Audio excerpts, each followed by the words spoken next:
On this show, we'll dive into the complex realities of harm reduction, substance use disorder, homelessness, and related topics. We want to emphasize that while we have extensive frontline experience in these areas, we are not accredited professionals. Therefore, despite thorough research, factual inaccuracies may occur from time to time. We are passionate advocates who prioritize lived experiences and compassion in all discussions. Our conversations may contain explicit language and address topics that can be upsetting to some listeners. We encourage everyone to engage with an open mind and understand that our goal is to foster understanding, empathy, and support for those impacted by these issues.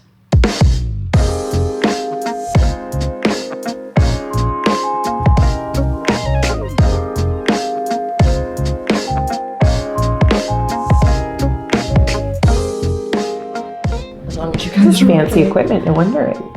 Okay. Yeah, I don't know how to use it. Me neither. She's the Clearly. Is this your boyfriend's stuff? Did he set you up with this? He helped us buy it, yeah. Okay. Yeah, this is all him. A lot you too. I don't know how to even press record, so. We're good. Don't worry about it. Hi, everyone. Welcome to A Daily Dose. My name's Cassandra. And I'm Tanya. And we're here with a guest today. Yes, we are. Can anybody guess? No, I guess we can't hear feedback. So we should probably just tell everybody we have the lovely Amy with us today. Amy is Hello. a local artist. Mm-hmm. Yeah. So we have a very exciting event happening next week. I'm trying to do the math in my head because we're pre-recording this, so I'm trying to remember. Friday, September 6th. Yeah. We have a very special event coming that we will talk about more. And Amy's been a big part of that. So that's why we have her today on the podcast. However, we just talked about this and I forgot to hit record. So we're going to talk about it again, I guess. So now we'll just be able to speak so eloquently. Thanks, Cassandra. So Tanya, unfortunately, doesn't get to deliver her daily dose this week. You're all welcome.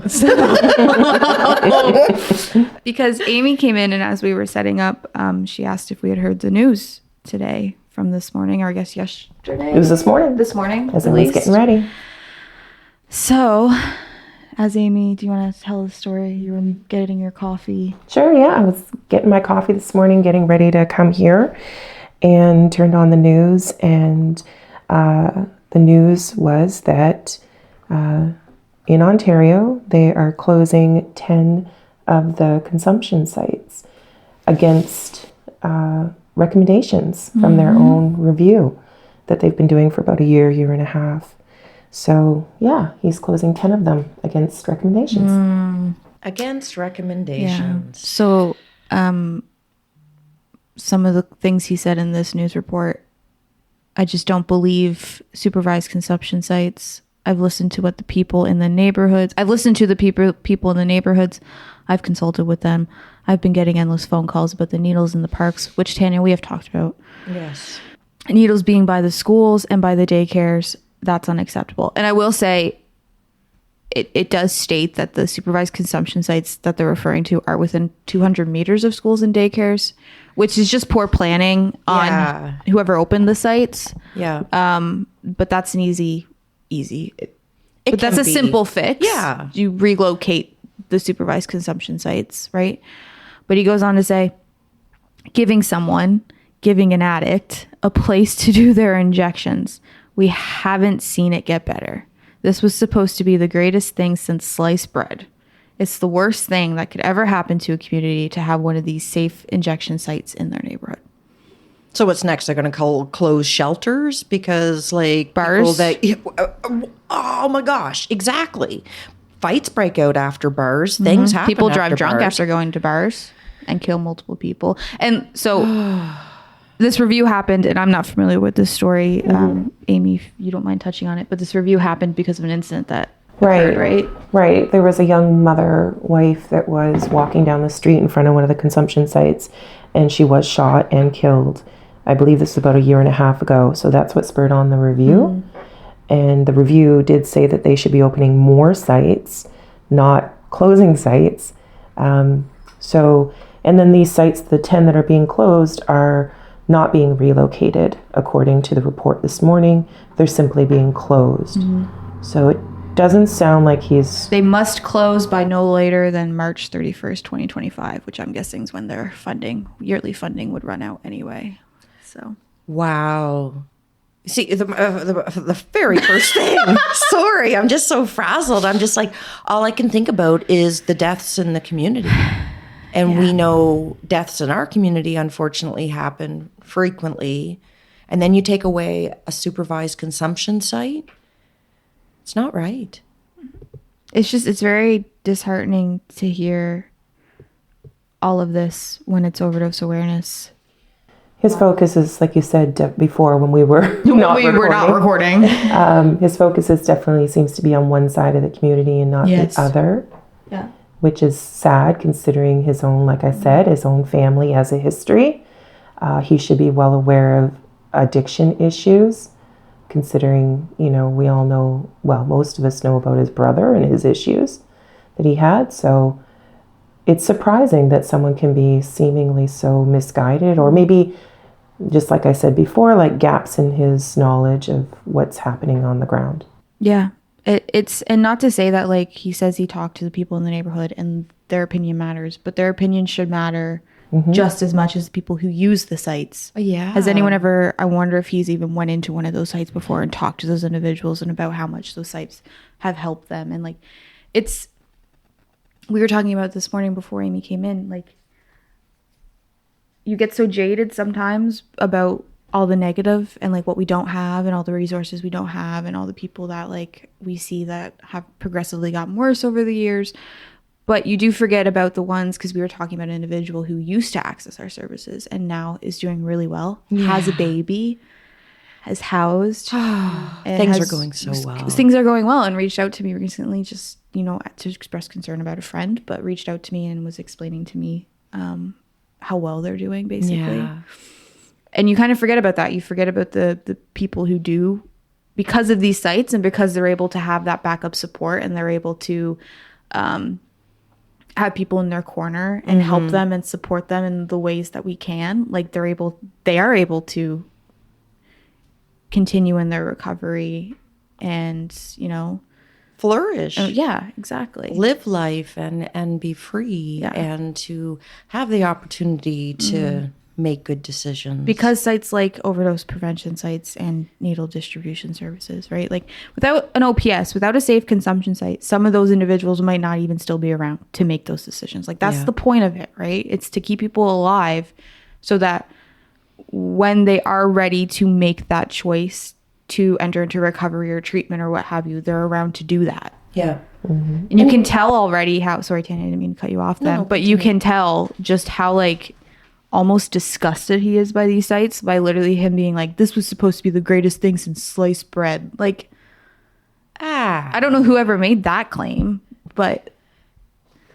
And you have, when people come to here at Ensemble, it's like the first step in making a better choice for yourself. You're getting clean supplies, you're getting connected to resources, finding out maybe if there is treatment available, like harm reduction. It starts by some of these consumption sites getting connected to things that they haven't been able to. It's their new plan is to invest almost $400 million to open 19 new homelessness and addiction recovery treatment hubs.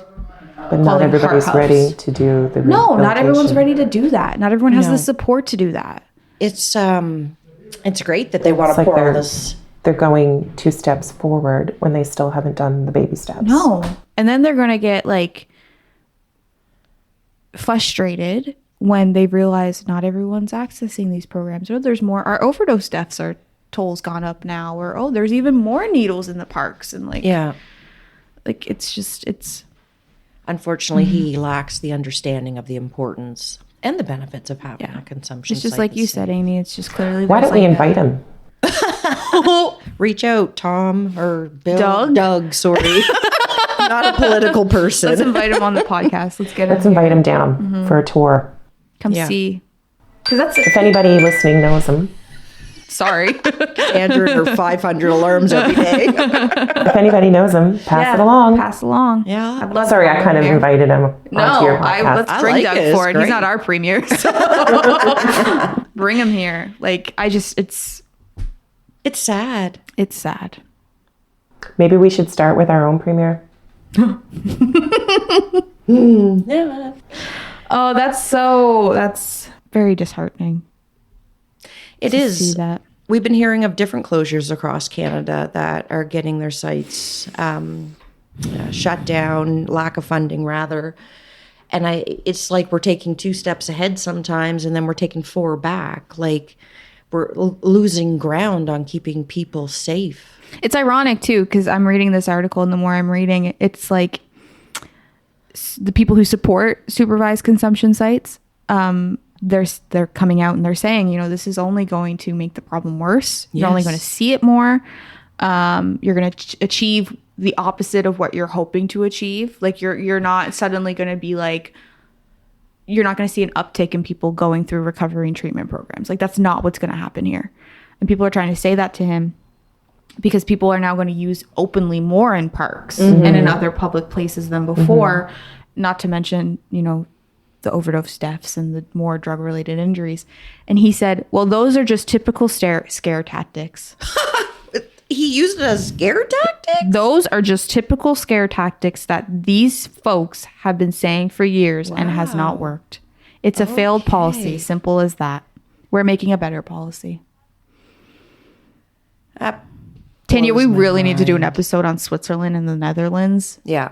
You mean about Portugal with like the decriminalization of... Well, yeah, and Switzerland and the Netherlands did it too. Oh. In the 90s. The 90s? Yeah. Well, I guess we got some catching up to do. This is sad. We see our people every day. We see the struggles. We're not living them, but we see them going through them and the heartache. And to hear another resource getting taken away that is here to try to keep their lives continuing. I mean, that's what the awareness is about for the community, I think. The portion that we need to focus on, at least for the project I'm working on with you. Oh, yes, good which is segue. Good incredible. segue. No, I mean, Yeah, and it's positive because Yes. I'm really hung on that. So, yes, let's focus on the good that we're going to be experiencing Yes. here, Amy. Let's do that. So, but that's what's needed, I think, is there's a lot of hatred, especially online, like I've told you before, in our own community. So the education portion of it, I think, is the awareness portion of it is equally important, as much, if not more, in my mind, than the fundraising portion of what we're doing. yeah. Absolutely. So, a little background before we get into kind of today's topic is we here at Ensemble, we take on students do their placements here from different schools. So we have social work students sometimes, we have human service counseling students, we have nursing students, and we have med students. And we took on the Sherbrooke Medical, what is it called? The University of Sherbrooke at the Moncton campus. We had some of their students come here one year. And one of those students was Amy's son, James. And he loved it. And I'll let you go into more details about your feelings on that. Mm-hmm. But through that project, through James doing his placement here and then some presentations that I had given at the school, James connected me with his mother, and we were able to basically form an event that way. And we'll get into more details, but we are having an event on Friday, September 6th. We're having our first ever I can't wait. the Silhouette Project Art Gala and Silent Auction. So it's an evening dedicated to raising awareness about the stigma faced by individuals who use substances and or are experiencing homelessness. But the big twist, kind of, I guess you can say, about the whole evening is that there's other portraits mixed in there. So Amy spent a couple days here at Ensemble taking pictures to paint portraits of our clients and the people who use our services. But we also have pictures and portraits done of people who don't use our services. And the whole point is you're not going to be able to know who is a client of Ensemble and who is not. Yeah. So I got a sneak peek of a couple of the picks. I think maybe one or two. And wow, I can't wait for the night. It is just incredible work you guys are doing. It's going to also act as our kind of our event for Overdose Awareness Month and kind of our way of, we're going to say it a lot, but bringing awareness, but then also remembering those who we've lost because of substance use disorder and overdoses and other drug-related illnesses.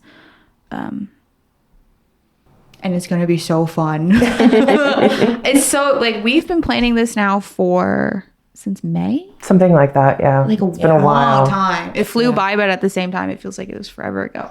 So, Amy, do you want to talk just like a little bit about your experience from like when James told you he was like... So I'll just do a little background. For 20 years, I worked in the insurance industry, and recently in the spring was told that my services would be no longer required, that we were being replaced by overseas workers and AI. So they gave me a generous severance package, which I've been basically living off of for the last 6 months. And so I really would never have had the opportunity or the time to do a project like this before. So it's kind of fortuitous that this all kind of happened all at the same time. So when I was kind of trying to figure out what I was going to do with my life, I did a portrait of my partner. And I've always been an artist. I've done it on the side while I worked full time. And then I did this portrait, and I really, really enjoyed the process. And I thought, I wonder if there's someone else I could do in the community, or someone, that I would want to paint. So I knew James had been involved with Ensemble, and I questioned him and I said, do you think there's anyone in Ensemble that I could do a portrait of? Thinking one portrait. And he was like, well, I think if we ask Cassandra, and if we try to maybe sweeten the pot a little, and maybe suggest we could like sell it or do a fundraiser, maybe they should go for it. And I said, well, okay. And so he got the ball rolling for us. And that's sort of how it all started. And now it's turned into 15 portraits.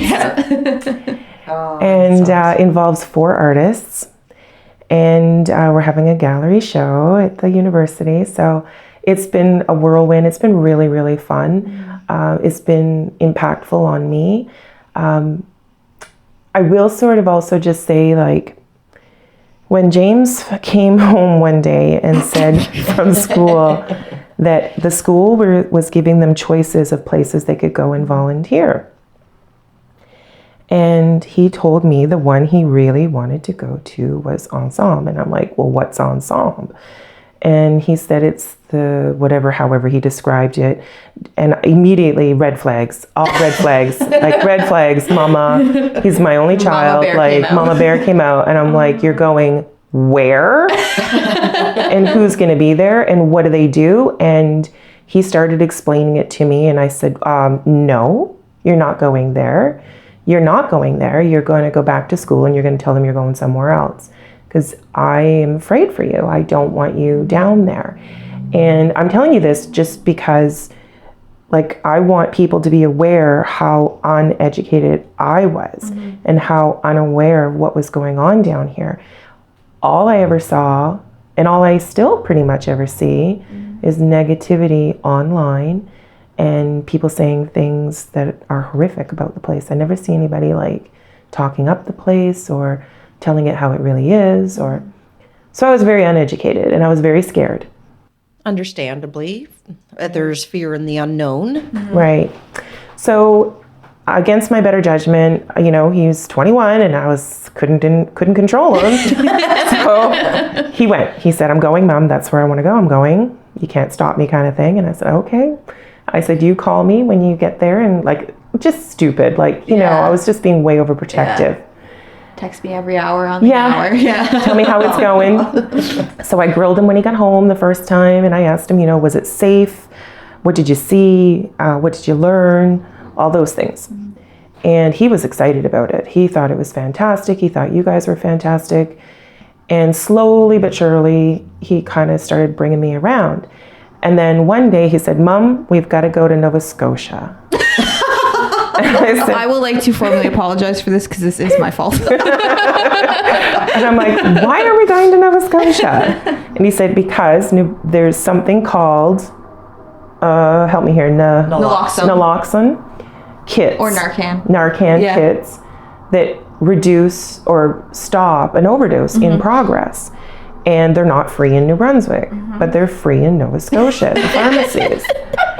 And I'm like, but you're a med student. Can't you get access to that? You know, he's like, no, Mom, I need a lot of them. And I said, why do you need a lot of them? He said, because I want to give them to some of my friends who are medical students. And I want to put one in the car. I want to put one in my briefcase. And I said, okay, we're going to Nova Scotia. So we got in the car and we drove down to Amherst. And we went to like 3 pharmacies. And he went into each one. And I felt a little uneasy when he was going in because just stigma, you know, going in and asking for these kits. Like, are they going to look at him sideways? And are they going to question him? Or I know they're not supposed to, or whatever their policy is. And everybody was generous and just gave them out to him. And off we went. Home with a bunch of Narcan in the car. And the whole trip, he was telling me about how it works and why it's important, and then filled me in on more and more. So then that was when I was doing the portrait of my partner. And it was just really soon after that, I said, maybe someone else saw him, because he got me interested in the people down here. He got me interested in thinking about them. And I just thought, well, that's the type of person I want to do a portrait of. Someone with a story. Yeah. So that's when I asked him, you know, do you think they'd be interested in me coming down to do a portrait? And that's where it started. Oh. But yeah, I mean, and then I get here, and Cassandra, you'll know, because you can testify to this. After I started meeting with them, I was nervous or whatever, you know, but not nervous for my safety, but just nervous. Yeah. And I met them, and one by one, like afterwards, there were times I was bawling, just tears in my eyes, and just overwhelming feeling of, I don't even know how to describe it, even to this day when I tell people, I don't know what the feeling is exactly. But it's a lot of sadness, a lot of sorrow, mixed with very mother bear feelings of wanting to protect and take care of these souls that I met. And the way that they looked at me in the eye and spoke to me and just told me their very inner story, and how I just could see them as my daughter or my son or my partner or my brother. And I could just feel the humanness in them. And it just brought something out of me that just, I'm not the same as I'm going to cry now. I'm not the same as I was before I came. Your box is empty. So I think for me and for a lot of people, if they could just take the time to use whatever special gift they have and maybe try to meet some of the people here, obviously under some sort of supervision, or I don't know what volunteering looks like here besides what I've done. But there needs to be more interaction, I think, with people in the community just to educate them. That's a creaky door. It's a creaky door. But yeah, it was sort of life-changing and opened my eyes to a lot of things. And to this day, you know, I think of them often. Yeah. In everything I do around the city and when I see them. Not ruins, that's a poor choice of words, but it completely changes your outlook on everything. Yeah. Like even like when it rains now, my first thought is like, oh my God, where are they? Is everyone inside? Is everyone safe? Is everyone okay? And I do remember when you came for the first time, because when James had reached out, it's one of those things where you're like, will something come of this or will nothing come of this, right? And I remember, because I rope Tanya into everything I do, clearly. I love it though. I was like, Tanya, here's what's going on. I had this student who volunteered here, did their placement here, reached out, yada, yada, yada. Do you want to help me with this and plan this event? And I remember we met with you for the first time and we talked for about 2 hours. Like 2 hours or something. Like trying to figure out the details of the event and when to have it, and you know when I could meet them, when you could meet them and things. And I do remember either I had mentioned it or you had mentioned it. saying like, I will be there. Like I'll bring the clients up to you and I will be around. Yep. Like I won't leave them. I will be around. And part of it is for, that protection comes out. Like, and I'm not a mother. A lot of the clients are older than me, but it is that like that protectiveness of they're going to willingly participate in something that I'm requesting them to do. I'm going to make sure that they're comfortable and they're there and that they feel safe. But then also because I understand that a lot of people have that stigma or that bias and nervousness. And I remember the first client or one of the first clients you did, you were in there forever. Yeah. Like forever. And so the process is, Amy's process was to spend a few days here to take pictures. So then you had a reference to paint. Right. And you would ask them questions because you wanted to speed dating. Yeah. Basically speed dating. Right, Yeah. right. You wanted to draw that emotion out of them to capture the pictures. And it was simple questions like, like, what's your favorite movie? Yep. Just to get them to give me something about themselves, because as an artist, when you do portraits, you really, in my opinion anyway, you really want to get that connection with somebody. Otherwise it can just be a blank feeling. So yeah, we did a little speed dating, I called it. So just some general questions and got a lot of information out of people. And some people were strict to just answering questions. Other people were very open and shared a lot of information. Yeah.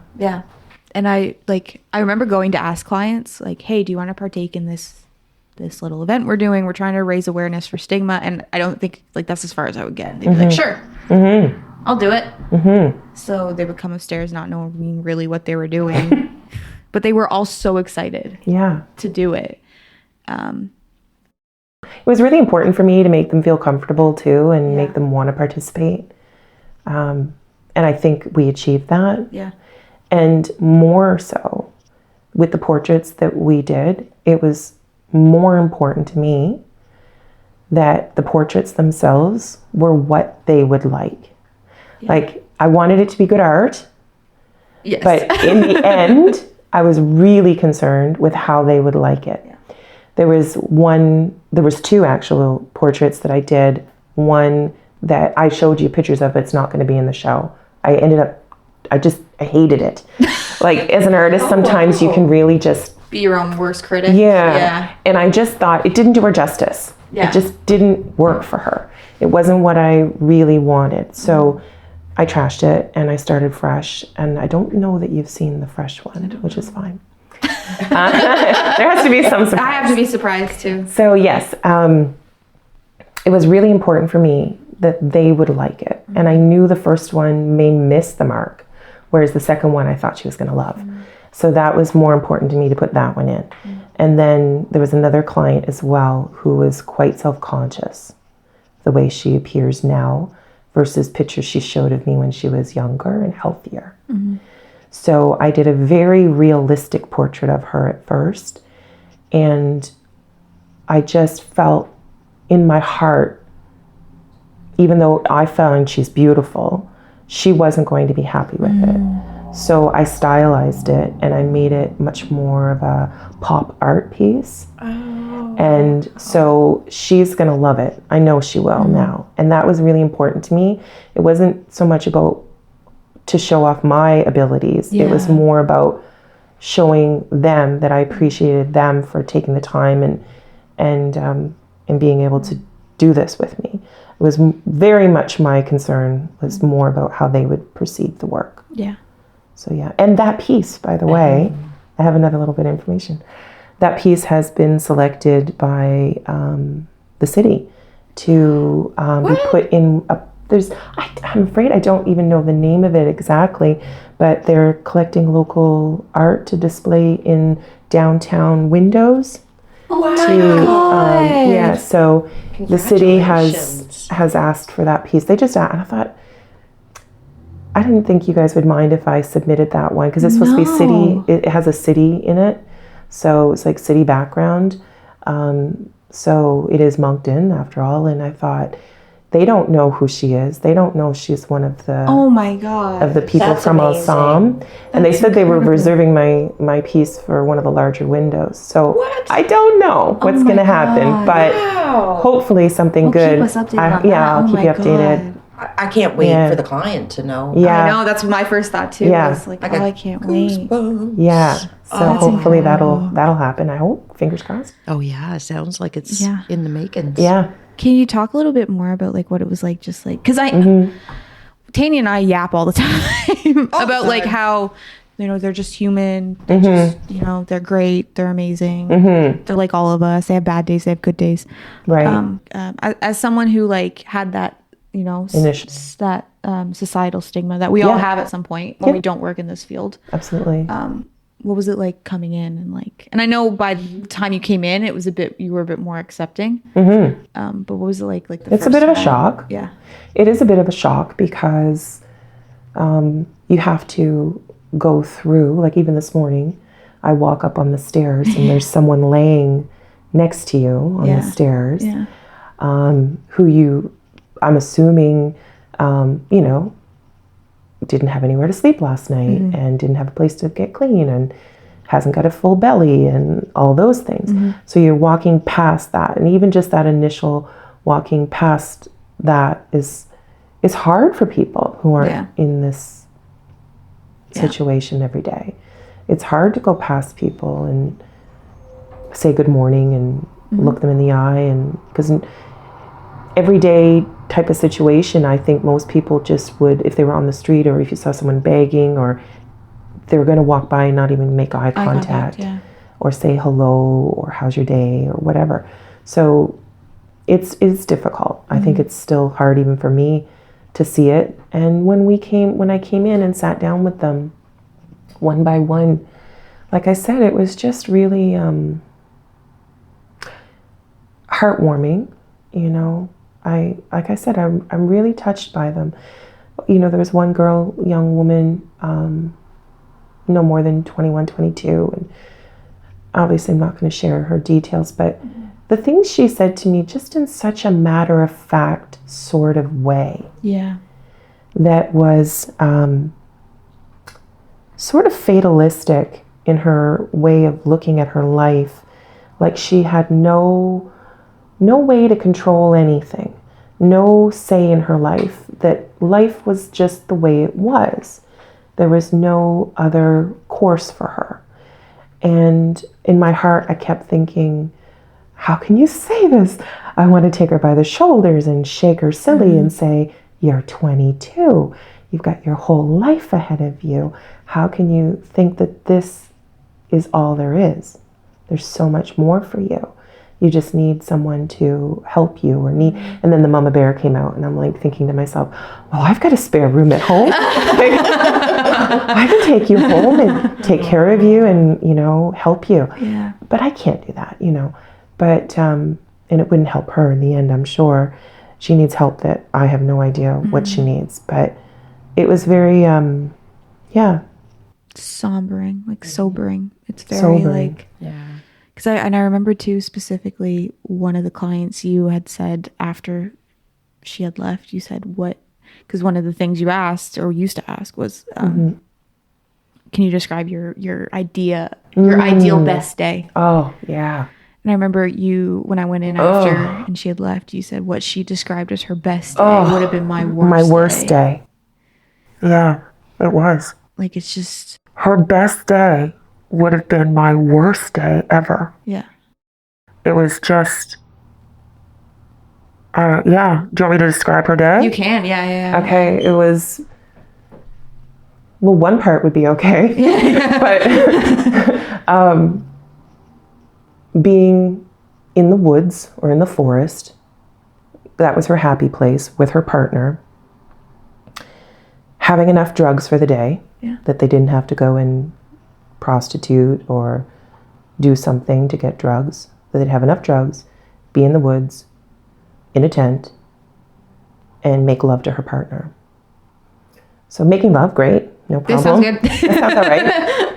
But in the woods with mosquitoes and like I'm thinking bugs, hygiene, food. The drugs part, of course, you want to always, everyone wants to feel good.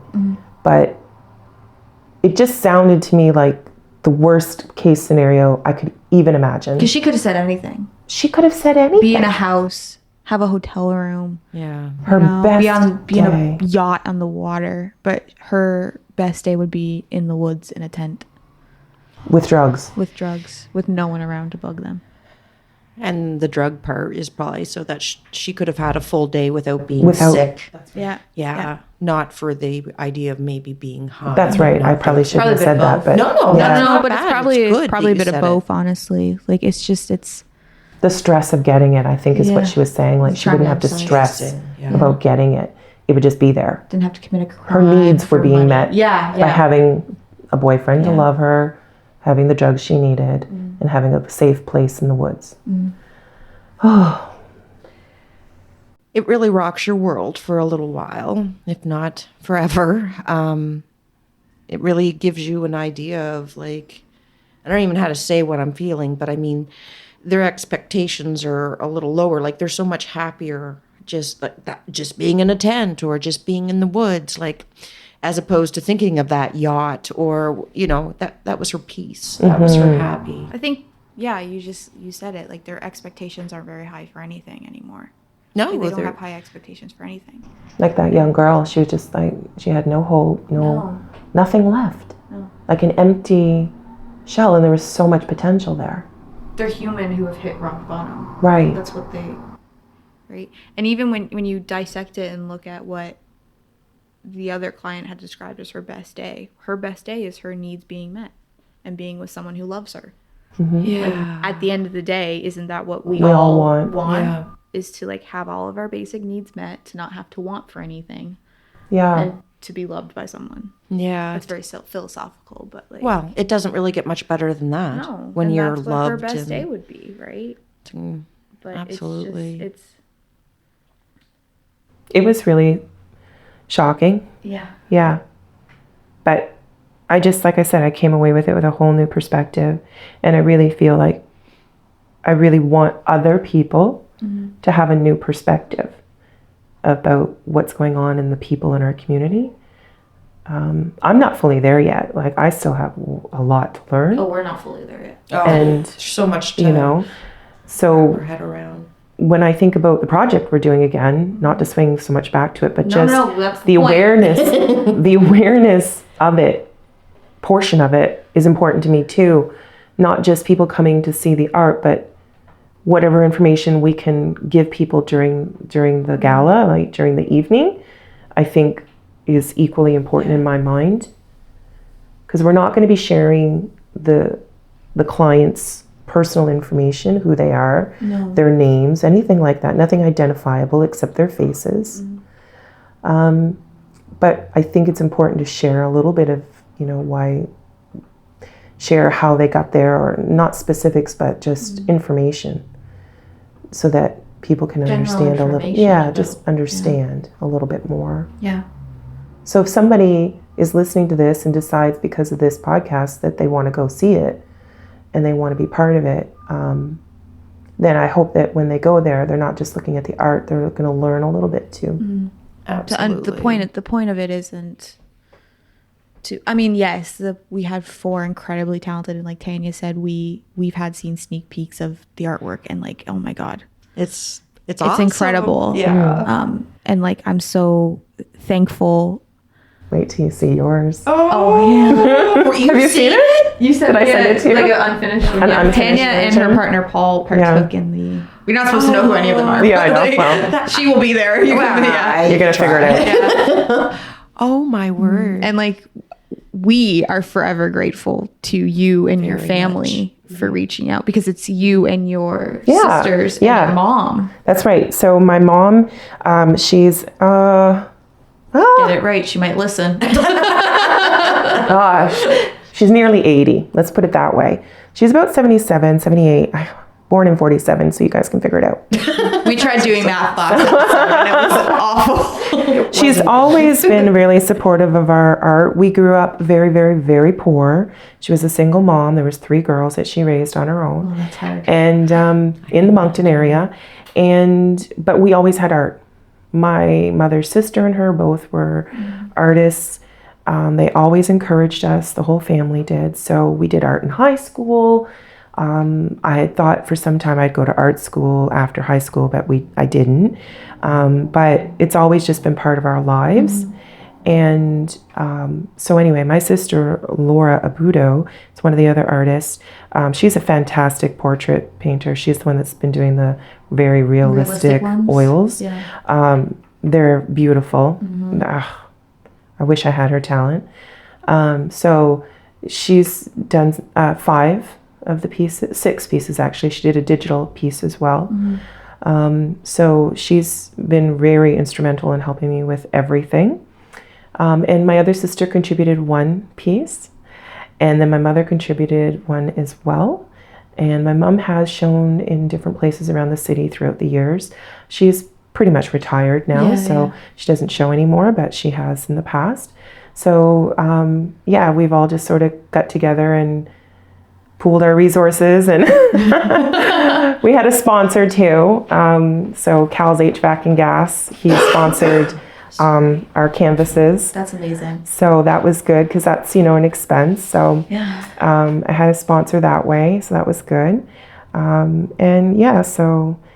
So that was how we did it. We did it as a family. Which is incredible. I love that part of it. It's like the fact that it's a family thing. Well, when it started off as 1 portrait, I thought I can handle this. Yeah, it then turned into 15. And then and then James got involved, and then it turned into like 15 portraits. Which James, by the way, we tried to get him to come on also, but he didn't want to commit because he didn't know where he would be. Right. He's a very busy young man. He is so busy young. Yeah. So busy young, I say. Such a busy guy. But I did promise him that he will be on once, and he does listen to this. So He does. no way. He's listened to all the podcasts. Yes. So thank you, James. Thank you. We will get you on at some point. But he's such a go-getter. Yeah, so it turned into 15, and then I thought I better enlist some help quickly. Because not everyone's going to want to see maybe my art. I knew my sister was a fantastic portrait artist, so I enlisted her help.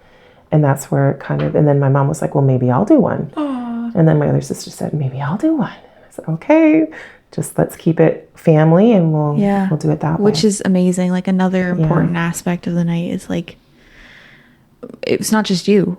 Which I've seen the works you've done too, and they're incredible, but it's just more people have done work, which means more people have paid attention to the stories that are behind the paintings and the drawings, right? So it's about spreading that awareness and getting that awareness out there.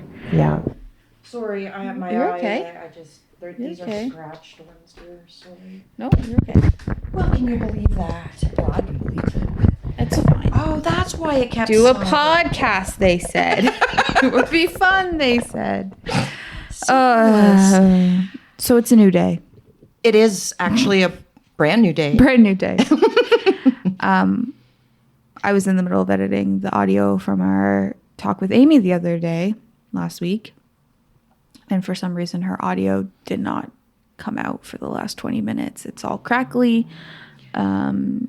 ear piercing. Seems like something had short circuited in her mic. So Sounded like a windstorm, though. it did. So it's the day before the podcast goes up, and we didn't know what to do. So we're just going to come on here and officially close out the episode by talking one more time about the Art Gala.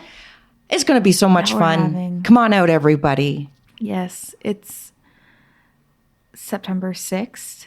7 to 9. 7 to 9. Come whenever. You don't have to be there from the whole 7 to 9. It's show up whenever. At the University of Sherbrooke Moncton campus, which is 50 de la Francophonie. Ben oui. That's my French. C'est ça. It's literally right across from the UDM campus. So, and wear whatever. You don't have to get all fancy and glitzy, although that's cool. I like bling, but just want you there. Yeah. Tickets are available by donation. So you can purchase them by donation at the door, or you can purchase them through our Canada Helps link, which we'll have in the description, or by e-transfer to our general account. general@ensemblegm.ca. Girl, you are good. Thank you. You're very welcome. So it's when we say to buy donation, it's literally anything you can part with. So $5, Yeah. $100, $300. I mean, whatever. that's cool, but yeah, not expected. no, there's no limit. It's No. whatever you are willing to part with, and just make sure you include your email address wherever you contact us by, and the number of tickets you want to receive. So if you only want one, if you want two, whichever. And just to let everybody know, things are starting to pick up. For the Art Gala, we've gotten some wonderful tickets purchased with lovely donations. Thank you to those already. I think it's going to be incredible. Yeah. I really do. Y'all I'm should. Excited. It is also a silent auction, so if you're looking to place any bids on any of the amazing artwork, Not available online, and I only say that because somebody's reached out and asked. Yes. So it's exclusively just to the evening. So if that's something you're interested in, feel free to do that. It's very much appreciated. But there will also be prints of the artwork available for sale. For sale? For sale? For sale? Oh. For sale. So 8x10 size prints, and I believe the price is $25 a print. I can't remember. I can't either. If I don't but write it down, it's it's gone. around $25 a print for purchase, available for purchase during that Yeah. evening. So, and if you can't make it out that night, the artwork will remain up for the remainder of the week after September 6th That's nice they did at that. the atrium at Sherbrooke. So you can stop by anytime to look at the artwork. I can't wait to see the I artwork. know. I'm so excited. Such suspense because, I've got a glimpse of one or two, Yeah. and I was like mind blown. I was like, wow, that's incredible work. Work that I didn't know that. Technically, the second time this has happened in this podcast now. Sorry. Cassandra Anyone who and knows her- me knows I have alarms. Alarms. And do you know what that alarm was for? No. It was to remind me to take out the chicken on Sunday, like last Sunday. Because I had Well- set an alarm, didn't realize I accidentally set it for every day, and I keep just turning it off instead of officially turning it off. Yeah. So every day at 1:30, my phone tells me to take out chicken. It's a pleasant reminder It is. of how good Sunday's dinner was. That's hilarious. Your alarms go off all the time. I'm sitting here doing work. Clickety, click, click, click. Bring. I can hear you all the way up the stairs. Yeah. But at least I know you are alive and well. It's very Because important. you hear me go, oh, shut up. Yes, pretty much. But this is also the last episode of the podcast for Overdose Awareness Month. Holy cow, it is, isn't it? is, yeah. We're not on the homeward street. What is today's date anyway? It's the 28th. Oh, well, I guess I better... So we're going back to our regularly scheduled programming next week. This was hard doing an episode a week. It was fun, though. It was so fun. So there won't be a new episode on the 5th, but there will be one on the 12th and then every second week. Fantastic. Yeah. We'll remind y'all. Yeah. Check out the social media. I'll remind you. So, Yeah. what are we doing for Overdose Awareness Day this year? I don't know. Do you know? I'm joking. I'm joking. The look on your face was too priceless. Sorry, my professional side now is coming back. So yeah, we're having a potluck on Friday with our clients. We're going to have it out back. Just something small and intimate. Time to remember our folks. Time to be with our folks. This is hard times. It's a big day. It's a sad day. But I'm glad we get to spend it with our people. Yeah, we usually, if you know Ensemble, we typically do something big with the whole community. Yeah. And when I say whole community, I mean like 8 of the other agencies get involved, and it's been incredible. Last year, the turnout for agencies were Wow. beyond our expectations. So many people came to participate, and it was amazing to see all of community together. But the flip side of that is we realized because there was so much commotion and so many bodies and faces involved, the clients didn't really feel comfortable interacting due to how heavy and hard that day is. So we decided this year to kind of take out the community aspect and focus more on the clients and our Yeah. folks. And we're just going to feed them good food. My potato salad. The whole staff of Ensembles pitched together to do a potluck. So everyone's bringing in a home-cooked dish to give them good food. Comfort. We're going to have a memorial wall going up where they can write, and some naloxone training, and just keeping it intimate, small and intimate. Yep. And I think that it is, it's better. And downtown Moncton will be lighting up purple tomorrow night. For real. It did awesome. For overdose awareness. So if you Nice. see the Avenir Center, the downtown lights purple, that's why.